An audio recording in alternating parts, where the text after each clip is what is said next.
যারা আল্লাহকে সাক্ষী রেখে নিপুণ কলিকে ভোট দিয়েছেন 103 জন, তাদের জন্য অনেক অনেক শুভকামনা। আর যারা ভোট না দিয়েছেন তাদেরকে আমি বলবো, আমি ব্যক্তিগতভাবে হাসরের ময়দানে আপনাদের দাবি ছাড়বো না, যারা আমাকে আর নিপুণ আপুকে ভোট না দিয়েছেন।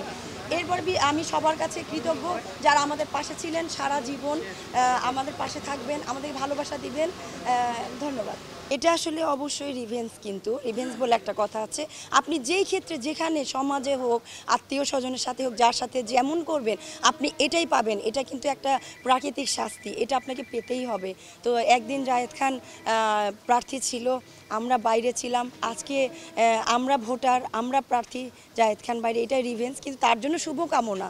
সে কিন্তু এখন অনেক বিজি, মানে বিভিন্ন কর্মকাণ্ডের সাথে জড়িত, ডিগবাজি বলেন, ফিতা কাটা বলেন, খুবই বিজি। এজন্য তাকে শুভকামনা যে সে ব্যস্ততার মধ্যে আছে, কমিটি নিয়ে পড়ে নাই আগের মতো যে শুধু কমিটি কমিটি শিল্পী সমিতি। এখন সে অনেক কাজ করছে, এজন্য তার জন্য অনেক অনেক শুভকামনা। কিন্তু অপোজিট প্যানেলের মেকানিজম নাকি পুরোটাই জায়েদ খান করেছেন এবং তিনি হয়তো ফ্রন্ট লাইনে নেই, বাট ব্যাক এন্ড থেকে পুরোটাই নাকি জায়েদ খানের সাজানো। এটা কি আসলে সাজানো যাই হোক না কেন, আমরা প্যানেলে কাকে দেখেছি? ডিপজল ভাইকে দেখেছি, মিশা ভাইকে দেখেছি, আমাদের প্যানেলে আপনারা কলি ভাইকে দেখেছেন, নিপুণ আপুকে দেখেছেন, আমাকে দেখেছেন। এটাই বাস্তব, এটাই সত্যি। এখন পেছনে কি হচ্ছে সেটা তো আসলে আমরা কেউ দেখিনি।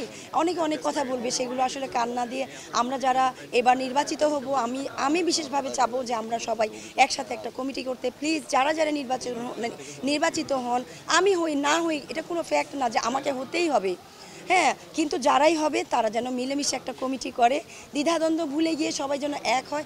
এজন্য আমি সবার কাছে অনেক রিকোয়েস্ট করব যে আপনারা এবার আর আগের মতো ভুল করবেন না। আচ্ছা, আমার যদি কোনো মনে হয় যে এই জিনিসটা ভুল, আমি কিন্তু বলি, আমি প্রোটেস্ট করি। আমাদের চলচ্চিত্রে কয়জন মানুষ প্রোটেস্ট করে সেটা আপনারা বলবেন। আগে যখন জায়েদ খানের বিরুদ্ধে আমি প্রোটেস্ট করেছিলাম, তখন কিন্তু তার ফলে কি হয়েছে, তার ফলে কিন্তু 103 জন ভোটার আজকে যারা সম্মানিত, যাদেরকে অনেক আজকে আদর ভালোবাসা দেয়া হচ্ছে, তারা কিভাবে সদস্য হলো। আমি যদি আন্দোলন না করতাম, আমি যদি রাস্তায় দাঁড়িয়ে চিৎকার না করতাম, তবে সবথেকে বড় ভূমিকা পালন করেছেন আপনারা যারা সাংবাদিক।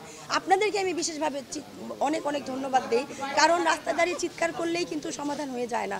আপনারা যদি দেশ জাতির কাছে আমার আন্দোলন সংগ্রাম ফুটিয়ে না তুলতেন, তাহলে আমি সাদিয়া মির্জা কিন্তু সাকসেস হতে পারতাম না। এই জন্য সবথেকে বড় ধন্যবাদ আপনাদের জার্নালিস্টদেরকে, যারা দেশ জাতির কাছে তুলে ধরিয়েছি। হেলেনা জাহাঙ্গীরের কথাই আপনারা বলছেন।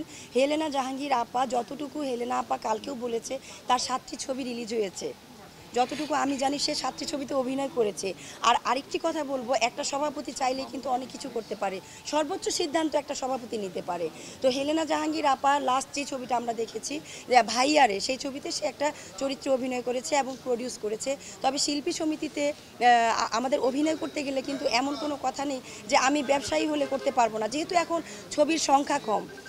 আগে অনেক ছবি ছিল, তখন একটা বিধান ছিল, এখন কিন্তু ছবির সংখ্যা কম। এখন সবারই কিন্তু একটা ইনকামের আলাদা কোনো সোর্স থাকে, সেটা হতে পারে ব্যবসায়ী। যেমন অনন্ত জলিল ভাইয়ের আছে গার্মেন্টস, সে কিন্তু এখন ভোটার প্লাস অভিনেতা, তো সেটা হতেই পারে। হেলেনা জাহাঙ্গীর আপা যেই সব ছবিতে কাজ করেছে, হয়তো আপনাদের অনেকটা জানা নেই, আমি যতটুকু জানি সে 7টি ছবিতে অভিনয় করেছে। তো আর যদি সে 2টি ছবিতে অভিনয় করে, একজন সভাপতি আমাদের ইলিয়াস কাঞ্চন ভাইয়ের এসে কিন্তু এখন আছে আমাদের রিয়াজ ভাই, সে যদি মনে করেন যে এরকম একজন ব্যক্তিকে আনা উচিত, অবশ্যই সে অভিনেত্রী, ব্যবসায়ী তো পরের আগের কথা, পরে কিন্তু সে অভিনেত্রী। ভাইয়ারের ছবিতে সে অভিনয় করেছে, দেখবেন রাসেল ভাইয়ার সাথে। সে যদি মনে করেন যে এরকম একজনকে আনা উচিত, আনলে আমাদের শিল্পী সমিতির কল্যাণ হবে, শিল্পীদের কল্যাণ হবে, তো অবশ্যই সেটাই যুক্তিযোগ্য। সবথেকে বড় সিদ্ধান্ত নিতে পারে সভাপতি।